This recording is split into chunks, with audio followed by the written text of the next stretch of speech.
You are 37 years old. You have multiple businesses and also young kids, but you still prioritize your training and actually do quite hard training. Why is that such a priority?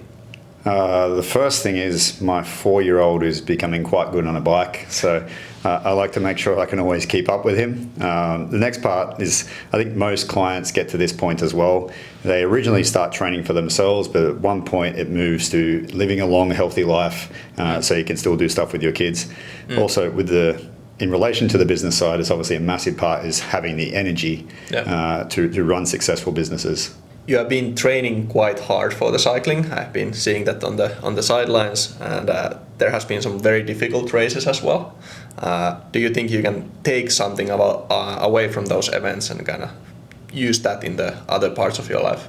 I mostly train for the events just to have some sort of goal in the calendar. I think I don't like to use this term, but most high performers or people that are very goal orientated need to have something concrete set in standard. So whether that be a business goal or a health and fitness goal or a training for an event goal, I find that gives me the extra motivation or accountability to sort of go and do the workouts when you don't want to do them, which is pretty much 85% of the time.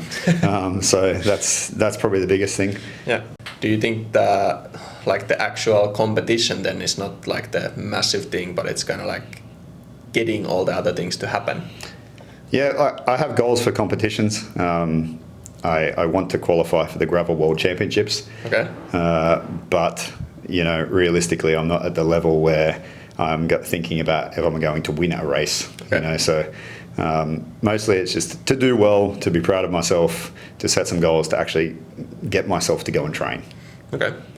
Well, like you said, you are not motivated maybe 85% of the time. There's all kinds of other setbacks. You have your company and companies actually. So it's a bit difficult sometimes to get all the training in. What happens when the life gets messy and the training doesn't fit, or what do you do that it fits? I always try to do something every day. So I just try to make sure if I have an interval workout and I realize I can't do it, I just don't have the time for it, I just make sure I move my body, or I say move the meat vehicle, one time per day. And that generally, because consistency is the number one thing overall, the more days that you're inconsistent or not training, they are the days that you're technically going backwards to some extent. Of course, there are recovery days, and you should have them, and they need to be programmed in. But for the level, if you're trying to get to a certain level, you need to be very consistent. So, moving and doing something one time per day at minimum, and sometimes that's not what's on the program, but it might be something I enjoy. It could be if I have a long endurance ride, that might not be the thing I'm motivated to do that day, but instead I'll go out on a mountain bike for an hour, which is a bit more fun, but you still get some form of workout. What do you think is the right amount for the average Joe, the average founder? How much should they do a weekly basis? I think the Finnish guidelines are actually pretty good. I think it's 2 times a week cardio, or 3 times a week cardio, 2 times a week strength. I think the standard rules that the whole food pyramid, the whole training sort of expectations that you have that most governments create are pretty accurate in terms of the sort of minimum that's required. But if you do have goals, it's obviously a completely different thing. I'm looking at 10 to 15 hours a week minimum of training. But I think the minimum is the good basic guidelines. So 2 times a week strength, 3 times a week, getting your heart rate up a little bit more. Ideally, 1 intensity session, 2 zone 2 sessions. But they vary from person to person. Some people that's walking, some people that's hill sprints, some people that's a jog, so it really depends on the person and where your start point is. Okay. Well, what do you then believe most of the busy founders and executives get wrong with their fitness and health? Like, in a way, government tells you what to do and you should just do that. Yeah, most people don't listen to the government, which is actually the one thing I think government has actually got partially right. Most other things they mess up. But I think most busy executives, because they are, generally they've achieved something and they generally go an all or nothing, right? I have it's all or something, right? So a lot of people, they'll go out and they'll train sort of 5 intensity sessions a week, like 5 CrossFit sessions a week, not pointing any fingers or anything at this point, but 6 CrossFit sessions a week. And that, for a lot of people, depending on where they start at, is too much, right? Realistically, 2 hard days a week is a lot for a lot of people. But a lot of people just go, okay, I need to start training. I need to make a change in my health and fitness. I'm going to go all in. I'm going to hire a coach, or I'm going to get a program from AI, and it tells me to go all out, and this is the program I'm going to do. And that's generally too much if you start from zero. So it depends on the starting point, depends on their current fitness. Okay, so you feel like people go from 0 to 100 too quick? Yeah, I think that's the same with everything, though. Like, I think it's like, you start a business and you want to scale it to 10 million, and you haven't even got a product market fit, So it's the sort of product market fit in your health and fitness needs to match as well. Yeah, for sure. In today's age, there is like so many things are moving super fast. Like we mostly help executives and founders with performance unit, and they are making so many decisions every day. Like AI is moving them, all the markets are moving them. There's so many small things to do. Does that actually do something for their bodies, that they are like thinking so much and making these decisions all the time? Well, obviously at the end of the day, you get a thing called decision fatigue. So which is why we put a lot of training for the busier people. I try to put it first thing in the morning. So it's the first thing you do, like you train first thing in the morning. You know how hard it is to do a workout at 5 o'clock in the evening or at 6 o'clock in the evening, because you've made all these decisions. Now you have to make a decision whether you're going to train or not. Which is a very hard decision when you're already really tired. So do it first thing in the morning. I think that's probably the key there. Makes sense. If you think about how you structure the training, or when you start your new program or life change, and you are aiming for 2 other things, either longevity or you just want to feel human again, is there like a different approach on those, or do you do the same things? No, if you picture training like a pyramid, you have to have the base built properly. So for most people, they are not doing the base, so there's no point worrying about NAD injections or peptides, or worrying about what your Oura ring says. The longevity stuff comes from the base, so making sure you do your daily steps, making sure you hit your macros, making sure you're not overeating, not undereating, to an extent, depending on what your goal is, of course.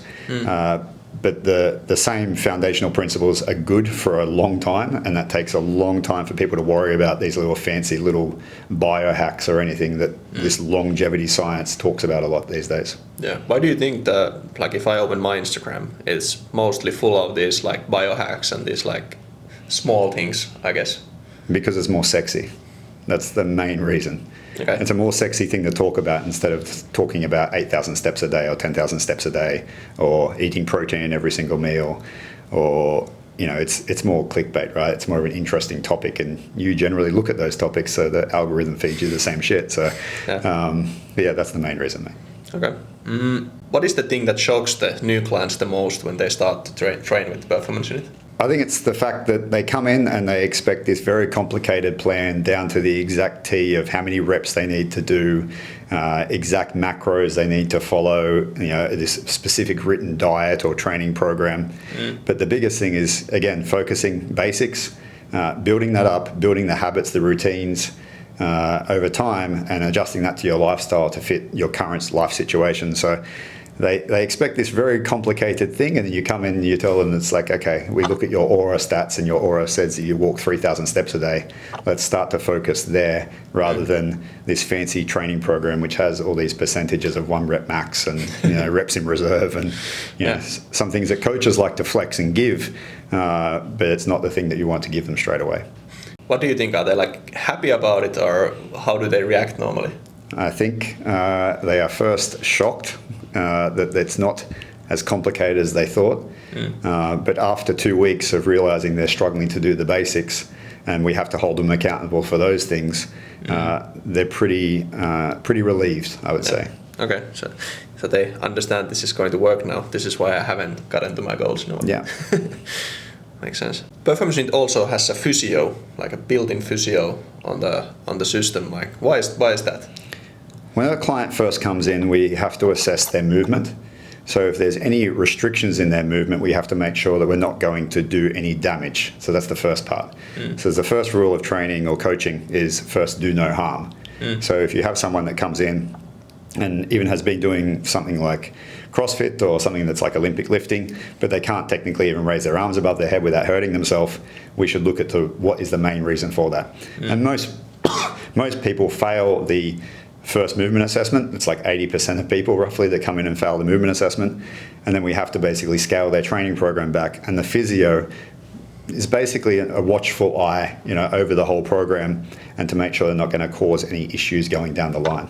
Okay, what's the movement screening you were talking about? It's a functional movement screen. So it's a series of movements just to basically check that they're not, first, they can move freely, and secondly, they're not in pain when they do those movements. Okay. You have been building Performance Unit now for over 11 years. What do you think? What is the hardest thing that you have built and you didn't expect that to be that hard? I'd say there's two things. The first part is when you become a coach, you think if you know programming and you know how to give someone a diet and you know how to tell someone to sleep 8 hours a night, that they are firstly going to follow it.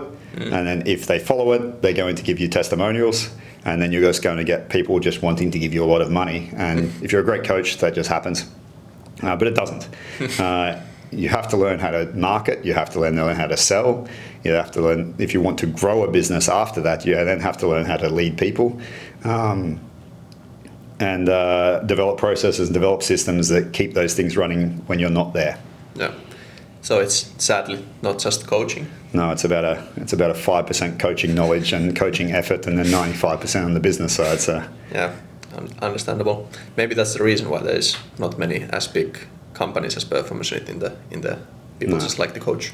Luckily, my engineering nerd brain and business brain carried it a little bit further. Yeah. Why do you think the, in a way, traditional personal trainer might be a wrong fit for the busy founder or executive? I think they all can be great, but they take a little bit of mentoring. Most people, most coaches, you go and do the PT course, and because you generally like to exercise yourself, and you generally are younger, you generally don't have kids, you think if you know these things that people will come in and they will just follow exactly what you say, right? Because you know what you're doing and they should just follow you. But that is not the case a lot of the time. So they have to learn how to adapt it to another person who potentially has kids, potentially runs a business, potentially is very busy, and the health and fitness is not their number one thing in their life. It's like this necessary evil that they have to continuously do to basically live a long life, not just live a long life, but be sort of the health span, not just lifespan, and sort of get to these goals. Okay. Like completely honestly, what does your training actually look like when the whole week falls apart? We get kicked out of our gym or something actually bad happens? My training generally goes down a lot, if I'm being 100% honest. The most normal coaches would say they just train through it or do whatever they need to do. But I just try to move daily, whether that's going for a bike ride with my kid, that is some form of activity, and that can be enough. I move a recovery week, like basically you have periodization is 3 weeks of training, 1 week in lower volume or less training. So I just move a recovery week into that week and then sort of work out the rest of the weeks what I'm going to do. And that's what a good coach will do. They'll adjust based on what's happening with your life and go from there. Okay, perfect.